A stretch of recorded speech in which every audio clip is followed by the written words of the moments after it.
Hello everyone, I'm Dan Swift, founder and CEO at Numentum, and welcome to the Speaker Series, where we spotlight some of the most interesting minds in the world of revenue generation. At Numentum, we help forward-thinking B2B organizations create better buyer experiences and deliver new momentum to their revenue engines. On this episode of the Speaker Series, we speak with Dan Beevers, Chief Customer Officer at Expereo.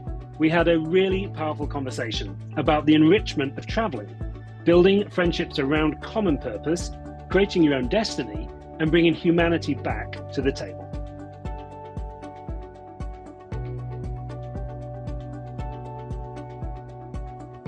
Welcome to the Speaker Series, sir. Hello, Dan Swift. This is going to get confusing, isn't it? Two Dans in the same call, but we'll see how we go. I think it might, but we'll figure this one out. So, well, listen, let's jump in.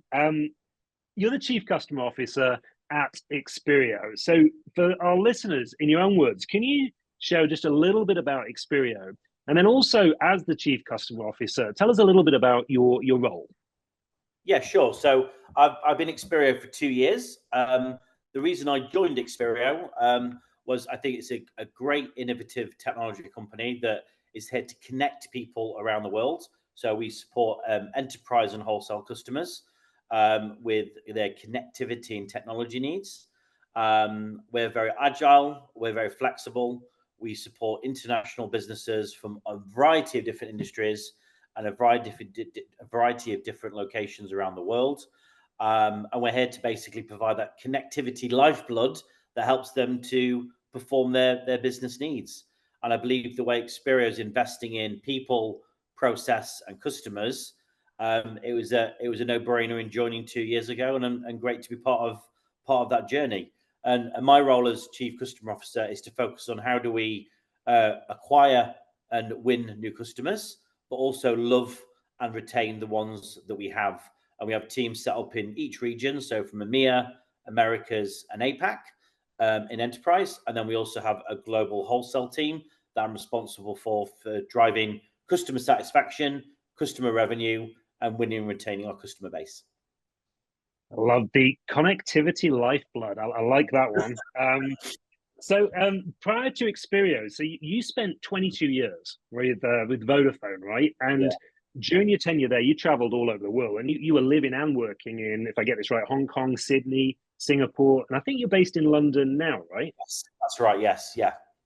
So different few regions and different few locations, which I think creates a bit of variety around experience, around culture, but also how to really, especially with global companies, how to provide experience and knowledge about how to help them on their journey as well. So yeah, worked in quite a few different locations. So let's go a little bit more into that. So having worked all over the world, you've got this global view of the world. So how has it helped you from a business perspective, but also just generally in life? What can you share with us?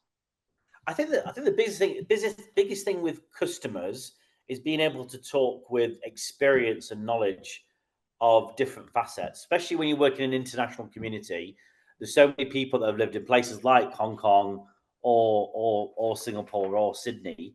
And I think therefore you can talk about things like, I don't know, as an example, how Hong Kong connects into China, how the region works, how the Eastern companies are investing in places like Africa, for instance. And I think you can talk with a level of knowledge and experience and anecdotal examples, which I think provides confidence to customers, especially when investing in different locations, that you actually A, understand it, but B, you've actually been through that journey in some form or another as well.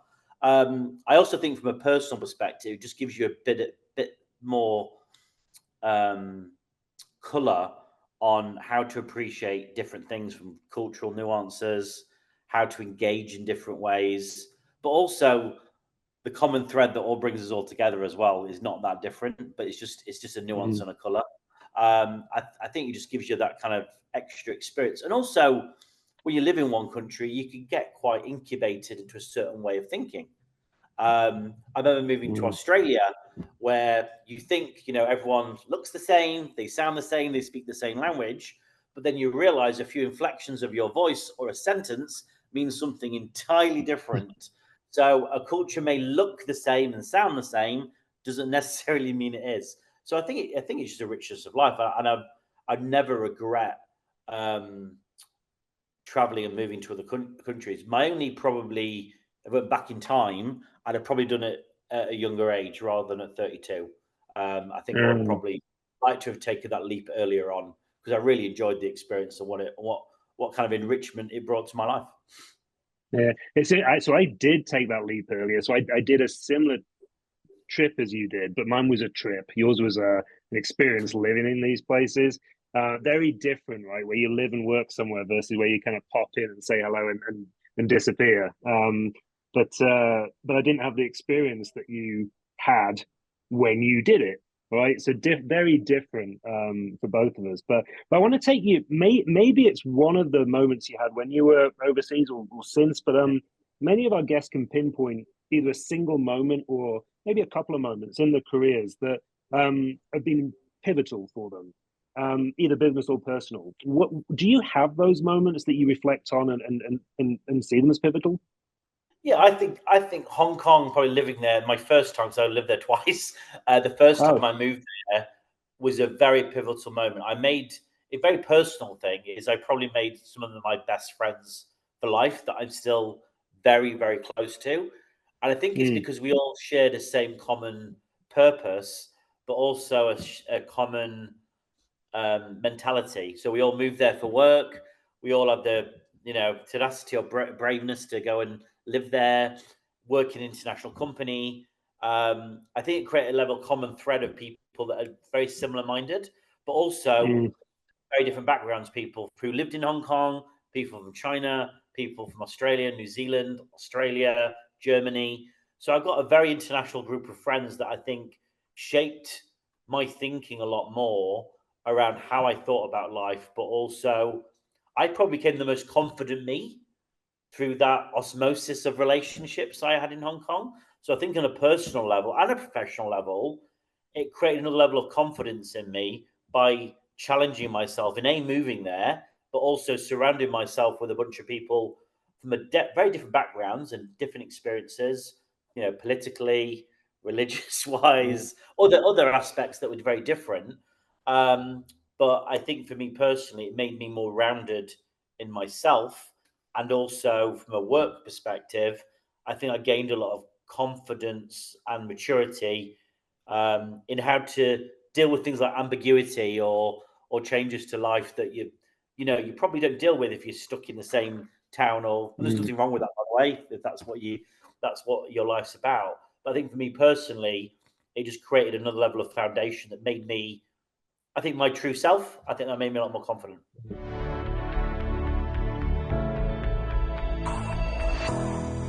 So you're the Chief Customer Officer.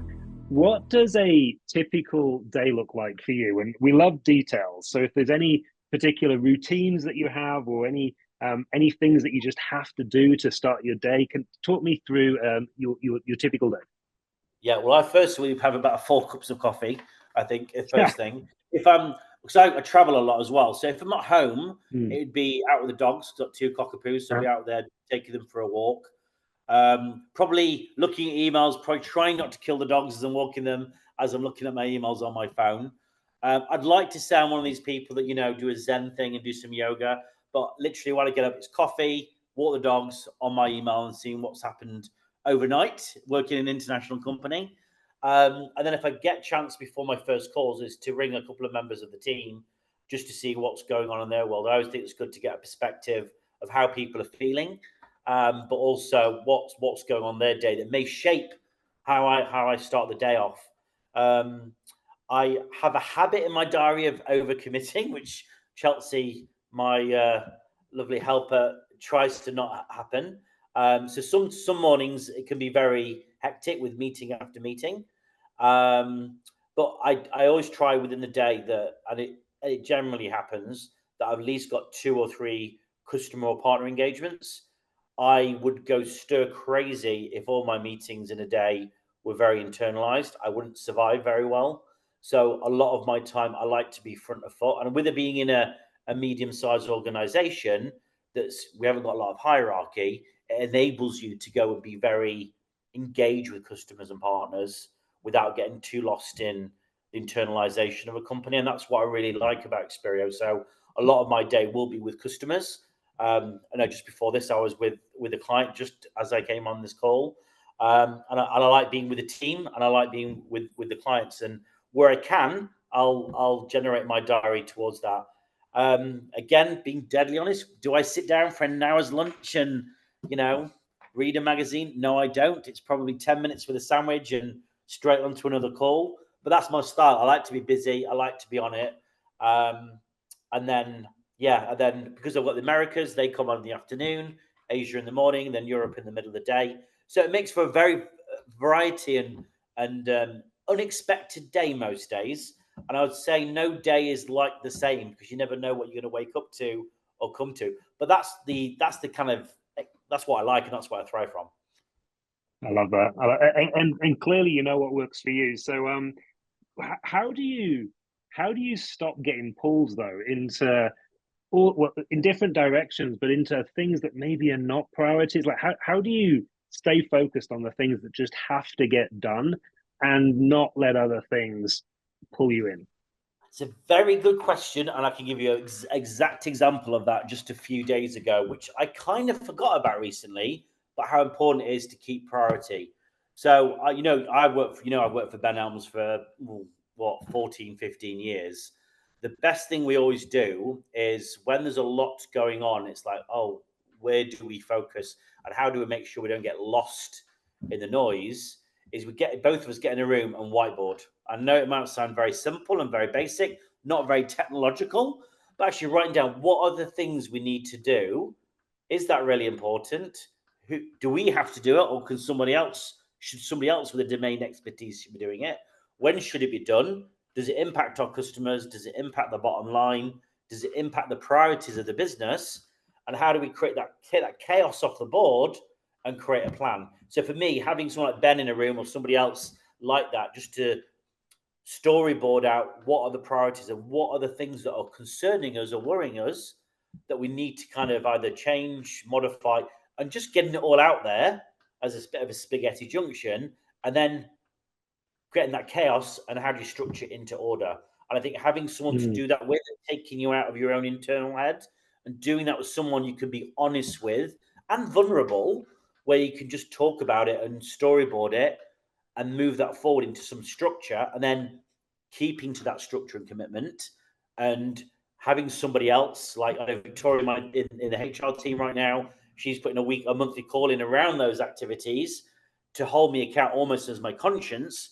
That's not a bad thing. It's utilizing people around you trust and like and respect to get those things done. I love that. And because of where you're at within the organization, obviously we got to talk about pressure. So in the role you're in, most people will know that there's the pressure that comes with the number and the pressure that comes with the responsibility of people. But is there anything else that you feel pressure coming from that perhaps people might not have thought about? Myself, I'm my biggest own enemy of pressure. I think I think it's one thing, and people have always said this to me as well. There's no point I'm telling you what you need to do or the pressure around it, because it's obvious, I think sometimes I can, if you're not careful, and I've got a few mechanisms in place now that enable me not to get into a dark place, but I think there's no one that'll put pressure on me like myself. I'll not take naturally, in my organic sense, I won't take a compliment very well, but I'm happy to take the feedback and the criticism, because I'm very good at taking on the pressure myself. And I probably, if I'm not careful, that's my worst own enemy. And I've got to manage that very carefully and be a bit kinder to oneself, that, you can't do everything. You can't be Superman all the time, or Superwoman. Let's be clear. And you have to be just a bit kinder to yourself and be a little less hard on yourself. And I think sometimes, I don't think I'm particularly special in that. I think a lot of us do that to ourselves around pressure. Yeah. I think for me, that's probably the worst from, is allowing that.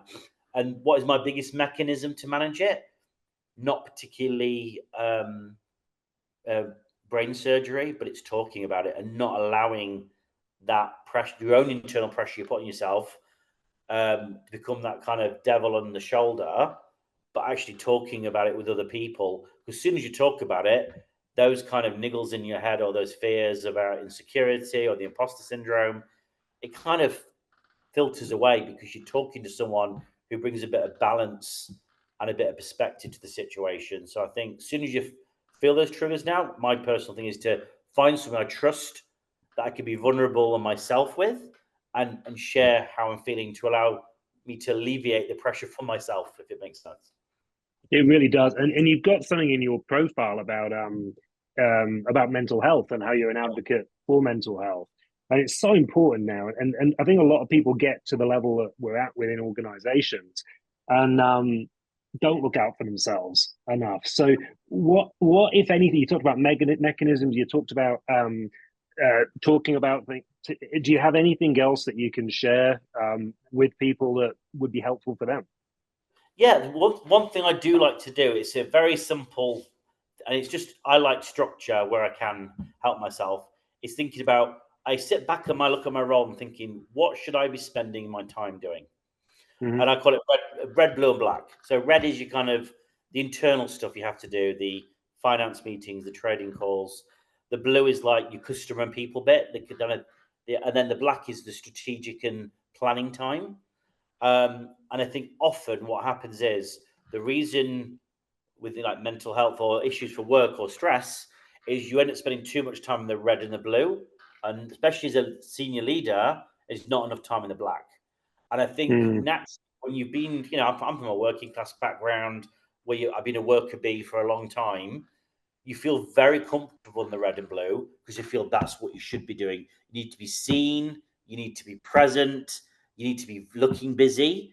The black part, the strategic thinking, where you sit down and you're just thinking, to everyone else, the imposter syndrome comes in that, what are you doing? You're not busy. We're killing ourselves here. And what are you doing? Sat there with a pen and paper and the light bulb above your head. But that's a really important part as a senior leader that we need to spend more time doing. And I think actually personally for me, helps your mental health as a senior leader by spending time in that zone more. Because how do you help your team to change, adapt, or accelerate unless you're actually thinking where to go next?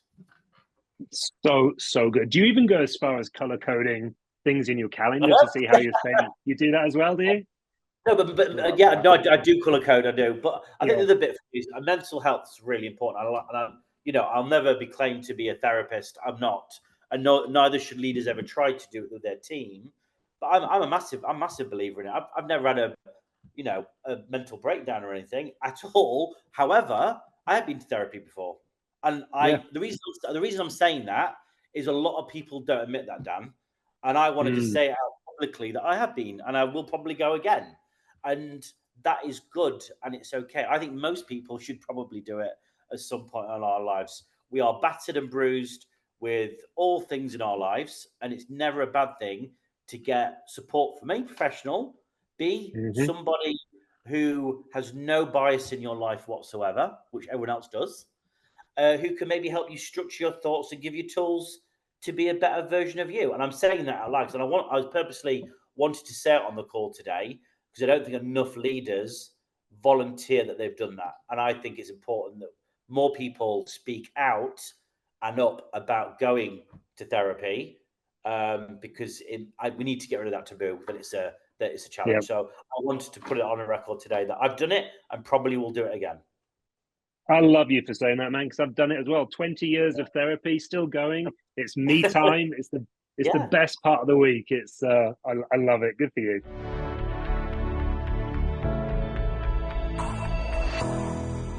Clearly, you're at the top of your game as a leader, but maybe not always the case. You started leadership at what point in your career, and how have you evolved as a leader to where you are now? And you obviously clearly rounded and know what your style is. So how have you evolved? Tell us a little bit about your leadership journey. Yeah, well, it started off quite young. So I kind of finished university at 20, doing a BA honours in law and criminology, which I didn't particularly enjoy. I thought I wanted to be a criminal barrister and change the world, but realised I didn't want to do that. And I joined a small ISP at the time, actually, that eventually got bought out by Vodafone. Service was very different then for business customers. A lot of service management that you probably have as service managers was done in teams, in desks. And I managed a couple of big clients, Allen and Overy, Nokia, and did at the age of 20 for 9 months. And these two clients that, for whatever reason, I got the biggest two clients in the company. It was a £400 million business. About a quarter of the business was those two clients. I ended up managing them. I think I wasn't even the account manager or their service manager at the time, but by taking a few calls when people were away, the customers both asked to have me as their account lead, service lead. And then I did that for 9. I don't think it was just about talking, being honest with people and being personable and being, normal as best as possible and treating them with respect. Yeah, who knew? And then a year later, so I did the job for a year, and then there was a role came up to be a leader of the service team for about 7 or 8 people. And I was only 20, and I thought, you know what, I'll apply for it and see what happens. And there's other 7 or 8 people that have been there 10, 15 years, a lot older than me, a lot more experienced. And actually, Valerie was the leader of the service function, gave me the job as the lead. With very little experience. Great that she saw something in me. Did I have the tools to deal with it very well in the first year? No, I did not. A lot of bad behaviors that came out. Decided that I needed to do it all myself rather than delegate and provide, probably was working there till 11 o'clock every night, every day, because I thought being a good leader was doing everything yourself. And then eventually, with some support and some mentorship from people that I started to create networks with, became better. Then a year later, I took my boss's job and became the lead of the service team. So I had about 60 people working for me in an enterprise business at the age of 21, which, was quite a young age to be doing that type of job. Did that for a number of years. And this is probably one of my things I never regret. I give things a chance and probably a punt. I was doing a lot of training as the manager of that function. And a role came up to running learning and development as we got bought into Vodafone. So I decided to become a learning development consultant, did my CIPT, did it for a year and a half. Very different from what I was doing. But because I always kind of like branched out in my role to do more and try new things, I was doing training that kind of nuanced into that role. Did that for a year and a half. And then I saw a role that was setting desk up in Vodafone to do selling for the first time in enterprise. So I said, I'll do that. Never done sales before. Going to take a service team into sales on a journey. Started off with 3 teams, then ran all of Soho and SME, which kind of made a team of about 500-600 people. So one of the biggest segments in Vodafone's business at the age of 27 through to 32. And then I realized that in Vodafone at that time, there's quite a lot of, say, fuddy-duddies in the sense of they saw me as a 21-year-old me. So I knew to probably do bigger and broader roles, I probably need to go and work in an environment that was different from that, where people didn't know me. And I could maybe rebrand. They could see me for who I am now rather than who I was 10 years ago. So I decided, I rang Ben up, who was the EMEA director for Australia. And I said, arrogantly at the age of 31, I'm great. You should hire me to be a sales director for Vodafone in Australia. These are the 5 reasons why. I can't believe I still did that now. He rang a few people up in the UK, found out a bit about me, realized I was okay, offered me the job, and then that started my international experience. So apologies for being a bit of a waffle, but that's kind of my career from leaving university into where my international career started. So good. And there's a theme through everything that you said, which is you're putting yourself out there, right, for opportunities. You're advocating for yourself. Not that many people do that, particularly in the way you did with Ben and the move to Australia. So I think for folks listening to this now, you can create your own destiny, right? You got to go for it. I was 31, packed a bag, sold my house, never been to Australia, but it was going to move there. Just had to move, new job, everything. Yeah. I moved there. Yeah. So I think, do all decisions work out that you try that are brave? No, but I think one of the questions you said, I think in the list, which I'll proactively answer, was about what would you say to your 12-year-old self? Don't be so afraid of trying things. Give it a go.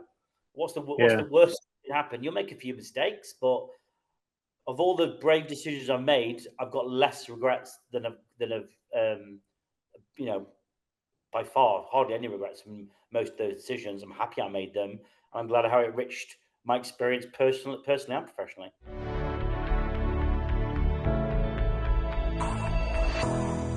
What about outside of work? So what are 2 or 3 things that just bring you happiness?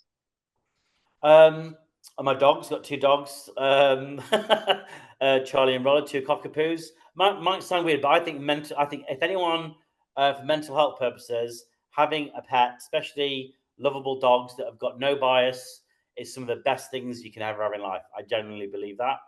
One thing I love, which I don't do enough of, is snowboard.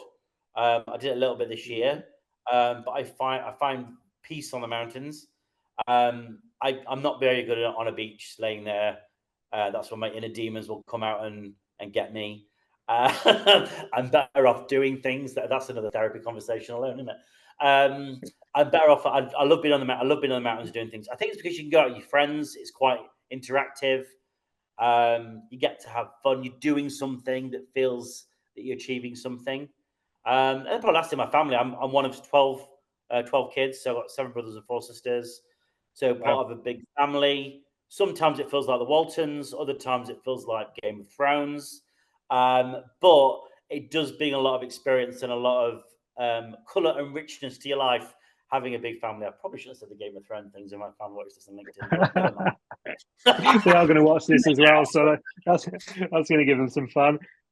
So bringing it home, I want to go to some big topics. So when you look at the business world as it is right now, if you could just wave your hand and change 1 or 2 things about the business world, what would they be? Oh, I think number 1, I'd like to see, and again, it might sound cheesy, but I genuinely mean it. I'd like to see more representation in the world in leaders. For me, it is too many people that look like me and you today. I'd like to see more richness of different people and different backgrounds with different experiences. I think the reason the world's in a mess and business are in a mess is there's too many people of this from the same background, from the same privileged world, that probably do not bring enough richness and experience and humility to the business world that I think we could really leverage from and benefit from. And I think the second thing for me, very basic, but people talking. I think in a world of technology, and I know I work in a technology company, I think we've got lost in hiding behind being keyboard warriors, and we've forgot to have honest, brave, and sometimes scary conversations with each other, which I think inhibits businesses from being successful. So good. Before I let you go, for folks who are listening to this, and maybe they're either starting out on their career, or maybe they are, on a path, maybe not the same trajectory, but they're on a path and one day want to be a chief customer officer at an organization. What's the one bit of advice that you would give them?